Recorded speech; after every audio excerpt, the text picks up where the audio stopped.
പ്രൗഢഗംഭീരമായ ചടങ്ങിന് സ്വാഗതം ആശംസിച്ച operation manager of Alsalama hospital Shri Meeran അവർ, പരിപാടിയുടെ അധ്യക്ഷൻ Shri Abdurahiman GM of Alsalama hospital, ഈ പരിപാടി ഔപചാരികമായി ഉദ്ഘാടനം ചെയ്ത ബഹുമാന്യ block panchayat president Benseera teacher അടക്കം വേദിയിലും സദസ്സിലും ഇരിക്കുന്ന ബഹുമാന്യ വ്യക്തിത്വങ്ങളെ, പ്രിയപ്പെട്ട സഹോദരി സഹോദരന്മാരെ, എല്ലാവർക്കും നമസ്കാരം. എന്താണെങ്കിലും വളരെയധികം സന്തോഷം.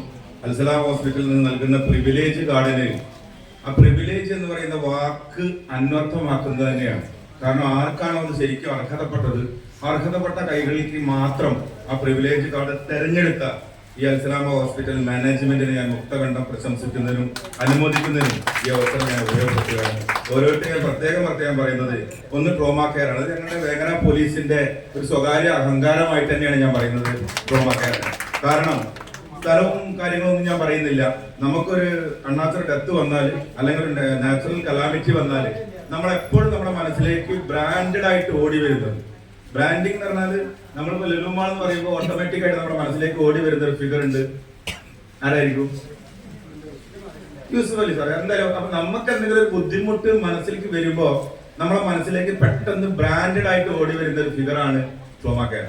എനിക്ക് 2 പേഴ്സണൽ എക്സ്പീരിയൻസ് ഉണ്ട്. കാരണം ഒരു 5 ദിവസം പഴക്കമുള്ള ഒരു ഡെഡ് ബോഡിയും ഒരു 3 ദിവസം പഴക്കമുള്ള ഡെഡ് ബോഡിയും ഇൻക്വസ്റ്റിന് വേണ്ടി ഞാൻ ചെന്നപ്പോ ഒരു ഫോട്ടോ എടുക്കാൻ ഒരു ഫോട്ടോഗ്രാഫറോ ഒന്ന് കെട്ടഴിച്ച് താഴ്ത്തി വെക്കാൻ ഒരാളില്ലാതെ 5 മാസ്ക് ഇട്ട് ഞാൻ മണം പിടിക്കാൻ പറ്റാതെ ബുദ്ധിമുട്ടി നിന്നപ്പോഴും നമ്മുടെ കൂടെ നിന്ന് ഒപ്പം നിന്ന് അതിന് A to Z 1 മുതൽ തുടക്കം വരെ അവസാനം വരെ എല്ലാത്തിനും കൂടെ വന്നത്, എല്ലാവരും മാറി ഓടി ഒളിച്ചപ്പോഴും നമ്മളെ ചേർത്ത് പിടിച്ചതും ആ ഒരു പരിപാടി വിജയിപ്പിച്ചതും പോലീസൊന്നുമല്ല, ട്രോമാക്കാർ തന്നെയാണ്. അപ്പോൾ അവർക്കൊരു പ്രിവിലേജ് കാർഡ് കൊടുത്തതിന് ഞാൻ പ്രത്യേകം അഭിനന്ദിക്കുന്നു. രണ്ടാമത്തത് സ്നേഹിക്കാൻ മാത്രം അറിയുന്ന, സന്തോഷങ്ങൾ പങ്കുവെക്കാനും ചേർത്ത് വെക്കാനും അറിയുന്ന സായം പ്രഭയിലെ ആളുകളാണ്. അവരെ ഞാൻ പ്രത്യേകം അനുമോദിക്കുന്നു. മൂന്നാമത്തത് ഓട്ടോറിക്ഷ ഡ്രൈവർമാരാണ്. അത് വേങ്ങര പോലീസിന്റെ CCTV ക്യാമറ എന്നാണ് ഞാൻ അവരെ കുറിച്ച് പറയുന്നത്. കാരണം ഞങ്ങൾ ഇരുട്ടിൽ തപ്പുന്ന പല കേസുകൾക്കും തുമ്പുണ്ടാക്കാൻ വേണ്ടി ഓട്ടോറിക്ഷ തൊഴിലാളികൾക്ക് സാധിച്ചിട്ടുണ്ട്. ഇത് ഞാൻ വെറുതെ പറയല്ല. ഇപ്പൊ ഏകദേശം ഒരു വർഷം മുന്നേ ഞാൻ അന്വേഷിച്ച ഒരു ഓട്ടോറിക്ഷ ഒരു ബൈക്ക് ഇടിച്ച് ആക്സിഡന്റ് ആയ ഒരു സ്ത്രീക്ക് head injury, major head injury ആയിട്ട് പോയ ഒരു കേസ്. കോട്ടക്കൽ മിംസ് ഹോസ്പിറ്റലിൽ അഡ്മിറ്റ് ആയി. ICUയിൽ കിടക്കുന്ന സമയത്ത് അതിന്റെ ബാക്കിയുള്ള ആളുകൾ വന്നു, കേസ് എടുത്തു. ബൈക്കിന്റെ നമ്പർ തന്നു. നമ്മൾ അതിന്റെ RC പർട്ടിക്കുലേഴ്സ് പരിശോധിച്ച് നോക്കുമ്പോൾ കൊല്ലം സ്വദേശിയാണ് അതിന്റെ RC ഓണർ. അപ്പൊ ഞങ്ങൾ സമാധാനിച്ചു. കാരണം RC ഓണർ ഉണ്ടല്ലോ, ഈ വണ്ടി നമുക്ക് എങ്ങനെയെങ്കിലും സംഘടിപ്പിക്കാം.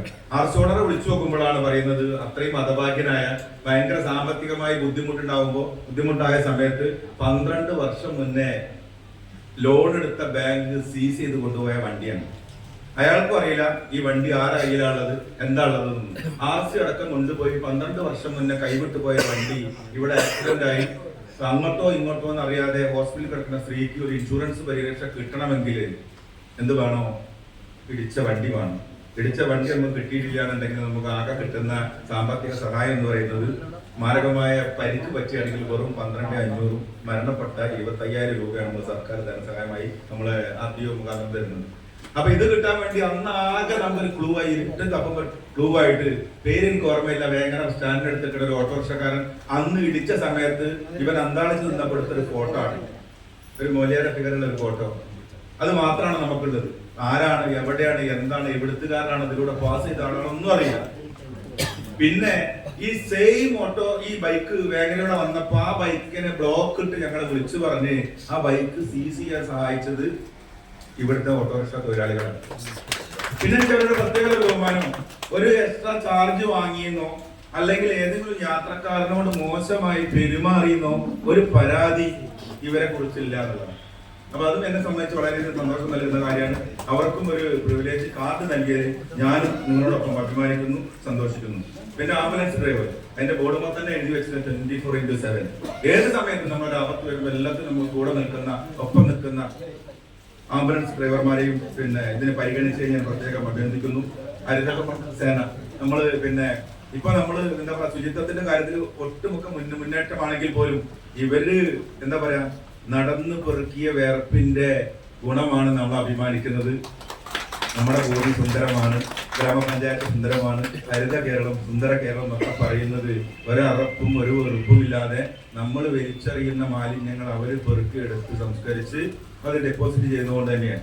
അപ്പൊ അവരാ ഒരു മഹനീയമായ കർമ്മം ചെയ്യുന്ന അവരെ ഈ ഒരു പരിപാടി ഈ ഒരു പ്രിവിലേജ് കാർഡ് നൽകി ആദരിക്കുന്നതിൽ ഉൾപ്പെടുത്തിയതിൽ ഞാൻ പിന്നെ ഈ ഹോസ്പിറ്റൽ അധികാരികളെ പ്രത്യേകം അനുമോദിക്കുന്നു. വളരെയേറെ സന്തോഷം. നിങ്ങളൊക്കെ കാണാൻ പറ്റിയതിലും ഇങ്ങനെയൊക്കെ പിന്നെ എന്താ പറയാ അർഹിക്കുന്ന കൈകളിലേക്ക് മാത്രം പ്രിവിലേജ് കാർഡ് എന്ന് പറഞ്ഞാൽ പ്രിവിലേജ് എന്ന ആ വാക്കിന് അനർത്ഥമാക്കിക്കൊണ്ട് കാർഡ് ലഭിച്ച എല്ലാവരെയും ഒറ്റകണ്ഠം പ്രശംസിക്കുന്നു.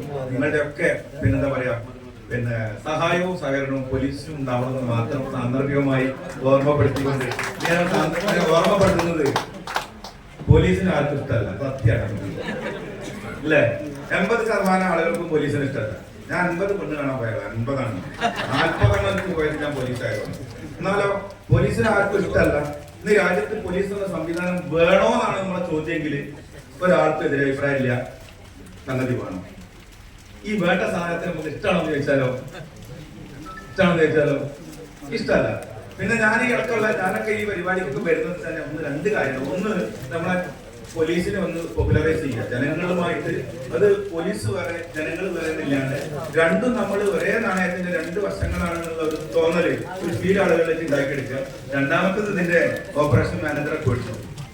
കാരണം കഴിഞ്ഞ പരിപാടിക്ക് എന്നെ വിളിച്ചു വരാൻ പറ്റില്ല. പിന്നെയും നമുക്ക് ഓരോ ആളുകളോടൊക്കെ ചില അൺകണ്ടീഷണൽ ആയിട്ടുള്ള ചില അറ്റാച്ച്മെന്റ് ഉണ്ട്. അപ്പൊ അറ്റാച്ച്മെന്റ് കൊണ്ടാണ് ഞാൻ വന്നത്. അപ്പൊ എന്തായാലും ഭയങ്കര സന്തോഷം. ഞാൻ പറഞ്ഞു വന്നത് പിന്നെ പോലീസിന് ആളുകൾക്ക് ഇഷ്ടമാണ്. എന്തിനാണ് പരിപാടി ഉദ്ഘാടനം ചെയ്യാൻ പോലീസ് വേണം, മൊമെന്റോ കൊടുക്കാൻ പോലീസ് വേണം, ഉദ്ഘാടനം ചെയ്യാൻ പോലീസ് വേണം, കൊടിബന്ധിക്കാൻ പോലീസ് വേണം.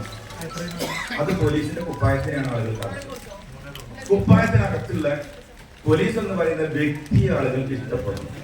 നമ്മളെ കുപ്പായം കഴിഞ്ഞാലും അല്ലെങ്കിൽ പരിപാടി നിർത്തി